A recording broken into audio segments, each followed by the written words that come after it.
So Ariadne auf Naxos is an opera that I have wanted to do for a very long time. It's been on the top of my list to direct for many years, and when Jonathan and I started talking about the idea of focusing on popular culture in opera, it seemed like the perfect piece to do because Richard Strauss, who's the composer, wanted to explore the idea of popular culture and high art and how they can come together, and is there room for both in our culture? Can people who love high art enjoy popular culture, and can people who especially enjoy popular culture love high art? And the answer is a resounding yes.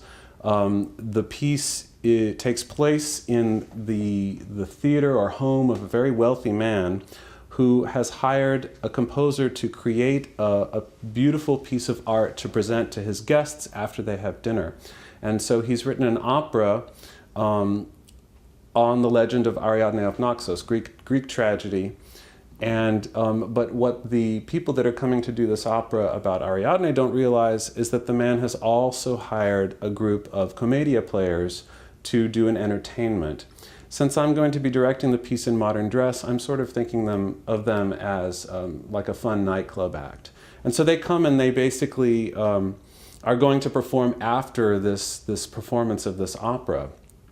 What happens next is that the rich man decides that the entire thing needs to be over by 9 o'clock sharp when his fireworks are being presented. And so he tells them there's not enough time to do both pieces, and they have to do them together at the same time, sort of a mashup, if you will.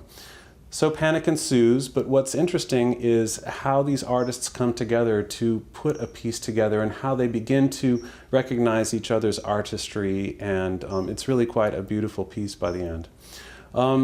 The performance will be, as I said, I will direct it, and Jonathan Kuhner, our music director, will conduct the piece.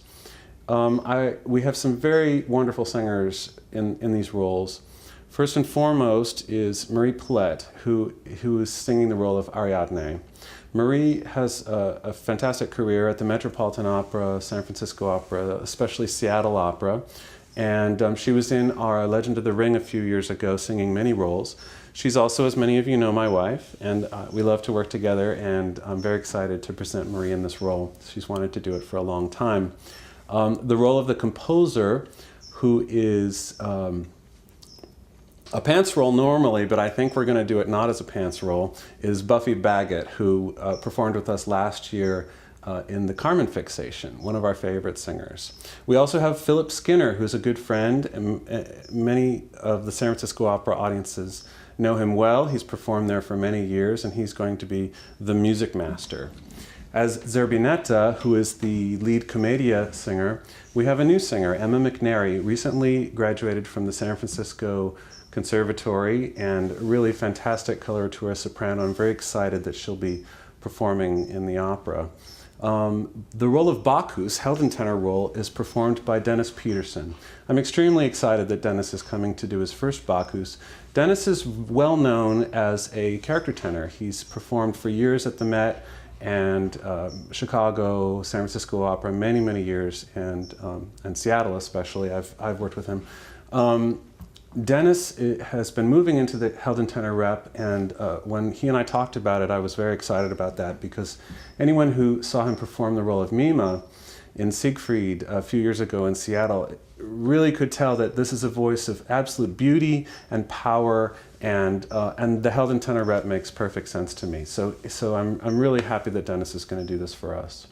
The rest of the cast, there's quite a large cast, and it's many of, I won't name them all, but it's many of our favorite singers from the Bay Area that are commedia players, other characters that are in the beginning of the opera setting it up, as well as nymphs that are with Ariadne on the island.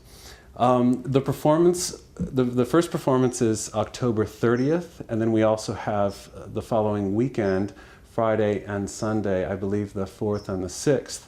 And we're doing something interesting this year. We decided to move to having 2 matinees. Of the 3 performances, 2 of them will be Sunday matinees, and those matinees will be at 3 o'clock. We've had several people tell us that that's a better time, and so we're going to experiment with that all season long.